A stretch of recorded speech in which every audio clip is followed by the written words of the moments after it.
విశాఖపట్నంలో కూటమి ప్రభుత్వంపై విమర్శలు గుప్పించారు ఎమ్మెల్సీ బొత్స సత్యనారాయణ. రాష్ట్రంలో నిత్యావసర సరుకుల ధరలు ఆకాశాన్నంటాయని చెప్పారు.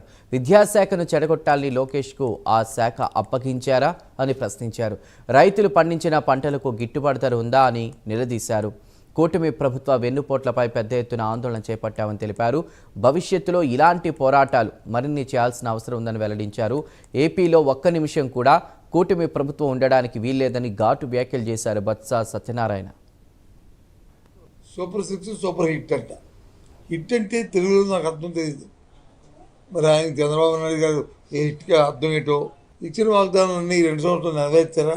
పోనీకు ఈ వాగ్దానాలు ఇచ్చాము, ఈ 1-2 చేసాము, ఇంకా 3-4 సంవత్సరాలు ఉన్నాయి, మేము చేస్తాము అని చెప్తే పర్వాలే. ఒక వాగ్దానం అయితే ఇది ఆడపిల్లలు అయితే ఇస్తానన్న కార్యక్రమం అయితే ఏకంగా మనకు చేయము, దానికి ఆల్టర్నేటివ్ బంగారు కుటుంబం అని చెప్పేశాడు. బంగారు కుటుంబం లేదు, ఇతర కుటుంబం లేదు, అది మేము లేదు. 2-3 సార్లు ఇదే ప్రెస్ కాన్ఫరెన్స్లో నేను మాట్లాడినప్పుడు అడిగాను, ఏ జిల్లాలో ఎంతమందికి ఇచ్చారు, ఎవరెవరికి ఇచ్చారు, ఆ పేర్లు చెప్పండి కనీసం.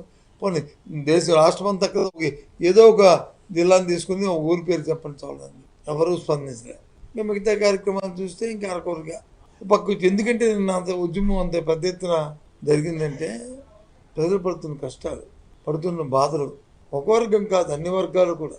ఏదో ఆయిల్ పెరిగిపోయింది అంటే కాదు, తిన్న వస్తువు పెరిగింది, పండించిన వస్తువు పెరిగింది. ఇది విడ్డూరం.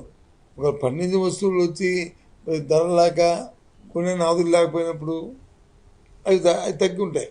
అటు అవి పెరిగిపోతున్నాయి, ఇవి పెరుగుతున్నాయి. అంటే ఎవరు పడుతున్నారు మధ్యని? ప్రభుత్వం ఎవరికైతే ఒత్తాస పడుతుందో, దళాలు ఎవరైతే ఉన్నారో